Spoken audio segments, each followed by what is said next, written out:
Hello and welcome to Thought for the Day from St. Peter's, Bexhill. Today's story is called A Dreadful Day. And if I was reading this with children, I would always link it with the next story. When Jesus and his friends had finished their goodbye meal, they walked to a garden to pray. That's where Jesus' enemies found him. The men had torches and clubs and sticks. They were very frightening. And right in front was Judas, who had been one of Jesus' friends. Judas crept up to Jesus and kissed him on the cheek. "This is the man you want," said Judas. "Arrest him." Jesus looked very sad. Jesus' friends were scared. Most of them ran away, but not Peter. He pulled out a sword and started swinging it about. "Put your sword away," said Jesus. "This is not the time for fighting. I have to go with them. God wants me to." So they grabbed Jesus and dragged him before the religious leaders, the ones who were jealous of him. His trial took all night. "He says he will destroy our temple," said one man. "He says he's a king," said another. "He's a troublemaker," said one and all. None of this was true, of course, but it didn't matter, because the leaders had already made up their minds. Jesus was different from them. Jesus wouldn't do what they said.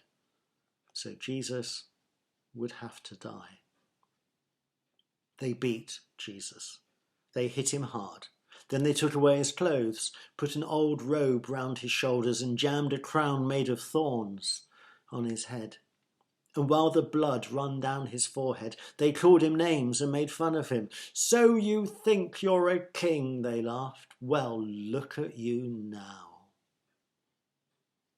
Jesus never said a word. His body hurt.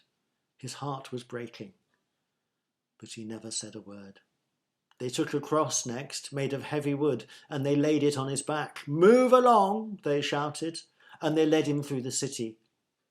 Some people cried when they saw him, others cheered, but all of them followed as he lugged that cross through the city gates and up a nearby hill. When they got to the top, they laid Jesus on the cross and nailed him to it. It hurt so much. Then they raised the cross so that everyone could see, and they left him there to die.